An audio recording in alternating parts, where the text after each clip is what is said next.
നേരിൻ്റെ വഴിയിലേക്ക് എല്ലാവർക്കും സ്വാഗതം. നമ്മുടെ ജീവിതത്തിൽ സകലവും നിശ്ചയിക്കുന്നത് സർവശക്തനായ ദൈവമാണെന്നുള്ള ബോധ്യം ഏത് പ്രതിസന്ധിയുടെ നടുവിലും ധൈര്യത്തോടെ നിൽക്കുവാൻ നമ്മെ പ്രാപ്തമാക്കും. എല്ലാം ദൈവം അറിയുന്നുണ്ട് എന്ന തിരിച്ചറിവാണ് ധൈര്യത്തോടെ മുന്നോട്ട് പോകുവാൻ നമ്മെ സഹായിക്കുന്നത്.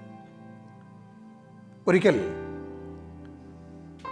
മരം വെട്ടുകാരനായ ഒരു മനുഷ്യനുണ്ടായി. അദ്ദേഹം ദൈവത്തിൻ്റെ ഹിതത്തെ പരിപൂർണമായി വിശ്വസിച്ച ഒരു വ്യക്തിയാണ്. മരം വെട്ടുകാരനാണെങ്കിലും അദ്ദേഹത്തിന് വളരെ സൗന്ദര്യമുള്ള ഒരു വെള്ളക്കുതിരയുണ്ടായിരുന്നു. ആ കുതിരയെ ധാരാളം ആളുകളും സ്വന്തമാക്കുവാൻ ആഗ്രഹിച്ച് ഈ മരം വെട്ടുകാരൻ്റെ അടുക്കൽ വന്ന് അതിന് വില പറഞ്ഞു. പക്ഷേ അദ്ദേഹം പറഞ്ഞു, ഞാൻ ഇതിനെ വിൽക്കുവാൻ ആഗ്രഹിക്കുന്നില്ല.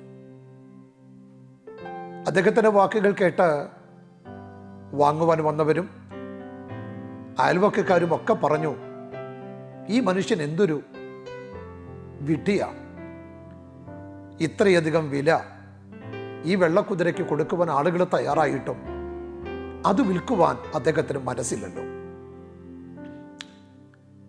ആ മരവെട്ടുകാരൻ പറഞ്ഞു, നിങ്ങൾക്കൊന്നും അറിയില്ല, എല്ലാം അറിയുന്നവൻ ദൈവമാണ്.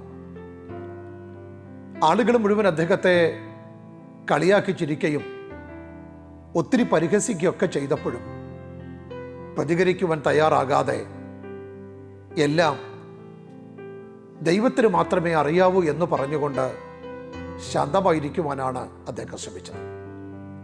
ഒരു ദിവസം പ്രഭാതത്തിൽ അദ്ദേഹം നോക്കിയപ്പോൾ തൻ്റെ കുതിരയെ കാണാനില്ല. അതെവിടേക്കോ ഓടിപ്പോയിരിക്കും. ഇത് കേട്ട മാത്രമേ അയൽവക്കക്കാരെല്ലാവരും ഒരുമിച്ച് കൂടി പറഞ്ഞു, എന്തൊരു വിഡ്ഢിയാണ് ഈ മനുഷ്യൻ. വലിയ വിലയ്ക്ക് ആ കുതിരയെ വാങ്ങുവാൻ ആളുകളുണ്ടായിരുന്നു. പക്ഷെ വിൽക്കാതെ അതിനെ സൂക്ഷിച്ചതുകൊണ്ട് ഇപ്പോഴിതാ അത് ഓടിപ്പോയിരിക്കുകയാണല്ലോ. അയൽവക്കക്കാർ അടക്കം പറയുന്ന വാക്കുകൾ കേട്ടിട്ട് ഈ മരം വെട്ടുകാരൻ പറഞ്ഞു, നിങ്ങൾ മിണ്ടാതിരിക്കുക, എല്ലാം ദൈവത്തിന് മാത്രമേ അറിയാവൂ. ചില ദിവസങ്ങൾ കഴിഞ്ഞപ്പോൾ ഓടിപ്പോയ തൻ്റെ കുതിര കാട്ടിൽ നിന്ന് ചില കുതിരകളുമായിട്ട് അദ്ദേഹത്തിൻ്റെ വീട്ടിലേക്ക് മടങ്ങിയെത്തി. അത് കണ്ടപ്പോൾ അയൽവക്കക്കാർ പറഞ്ഞു, ഞങ്ങളോട് ക്ഷമിക്കണം, നീ പറഞ്ഞതാണ് ശരി. ഇപ്പോഴിതാ നിനക്ക് നഷ്ടപ്പെട്ട കുതിരയ്ക്ക് പകരം ധാരാളം കുതിരകൾ നിന്റെ വീട്ടിലെത്തിയല്ലോ, ഞങ്ങളോട് ക്ഷമിക്കണമെന്നൊക്കെ അയൽവക്കക്കാർ പറഞ്ഞു. ആ മനുഷ്യൻ പറഞ്ഞു, സാരമില്ല, ദൈവത്തിന് മാത്രമല്ലേ സകലവും അറിയുന്നത്. ചില ദിവസങ്ങൾ കഴിഞ്ഞപ്പോൾ തൻ്റെ ഏക മകൻ ഈ കാട്ടിൽ നിന്ന് വന്ന കുതിരകളെ മെരുക്കുവാനുള്ള ശ്രമത്തിനിടയിൽ ഒരു കുതിരയുടെ പുറത്തു നിന്ന് നിലത്തു വീണ് കാലൊടിയുവാനിടയായി. അത് കണ്ട് ആളുകൾ പറഞ്ഞു, എന്തൊരു ദുർവിധിയാണ്, പ്രായം ചെന്ന പിതാവിനെ നോക്കേണ്ട മകൻ ഇതാ കാലൊടിഞ്ഞു കിടക്കുന്നു. ആ വൃദ്ധനായ മരവെട്ടുകാരൻ പറഞ്ഞു, സാരമില്ല, ദൈവത്തിന് എല്ലാം അറിയാം. ഏത് പ്രതിസന്ധിയിലും ദൈവത്തിൻ്റെ ഹിതം മാത്രമേ നടക്കൂ. അങ്ങനെ ഇരിക്കുമ്പോഴാണ് ആ രാജ്യത്ത് ഒരു വലിയ യുദ്ധത്തിൻ്റെ ശ്രുതി പകർന്നത്. എല്ലാ വീടുകളിലും പട്ടാളക്കാർ വന്ന് ആൺമക്കളെ യുദ്ധത്തിന് വേണ്ടി കൊണ്ടുപോകുവാൻ ശ്രമിക്കുമ്പോൾ കാലൊടിഞ്ഞു കിടക്കുന്ന ഈ വൃദ്ധനായ മരവെട്ടുകാരൻ്റെ മകനെ മാത്രം അവർ കൊണ്ടുപോയില്ല.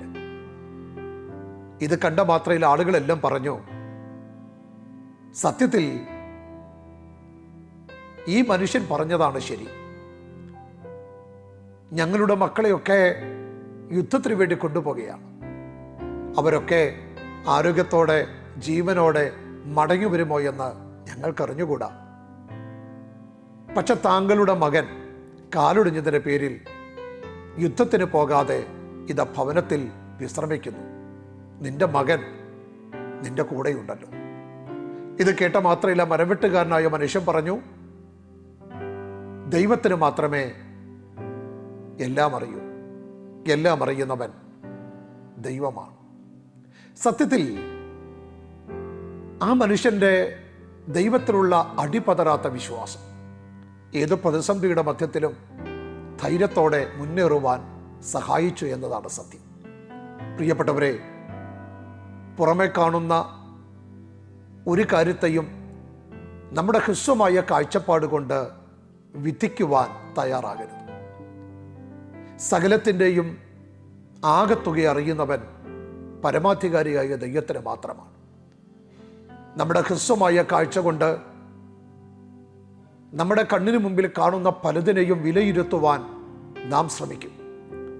പക്ഷേ ആത്യന്തികമായി നമ്മുടെ വിലയിരുത്തലുകളെല്ലാം ഒരുപക്ഷെ തെറ്റാണെന്ന് പിന്നീട് സമ്മതിക്കേണ്ടി വരും. ദൈവത്തിൽ ആശ്രയിക്കുന്ന ഒരു മനുഷ്യനെ സംബന്ധിച്ച് ദൈവത്തിനെല്ലാം അറിയാമെന്നും ദൈവത്തിൻ്റെ ഹിതമാണ് സംഭവിക്കുന്നത് എന്ന് മനസ്സിലാക്കാനും കഴിയും. ആ തിരിച്ചറിവ് നമ്മുടെ അകത്തുണ്ടെങ്കിൽ ഭയപ്പെടാതെ, തളർന്നു വീഴാതെ, ജീവിതത്തിൻ്റെ ഏതു വലിയ വെല്ലുവിളിയാണെങ്കിലും അതിനെ നേരിടുവാൻ നമുക്ക് സാധിക്കും. അതുകൊണ്ട് ദൈവത്തിൻ്റെ കണ്ണുകളിലൂടെ സാഹചര്യങ്ങളെ കാണുവാൻ നമുക്ക് തയ്യാറാകാം. ഒന്നിലും ദൈവത്തിലുള്ള ആശ്രയവും ദൈവത്തിലുള്ള ഉറപ്പും കൈവിട്ട് കളയാതിരിക്കട്ടെ. ദൈവം എല്ലാം അറിയുന്നവനാണ്.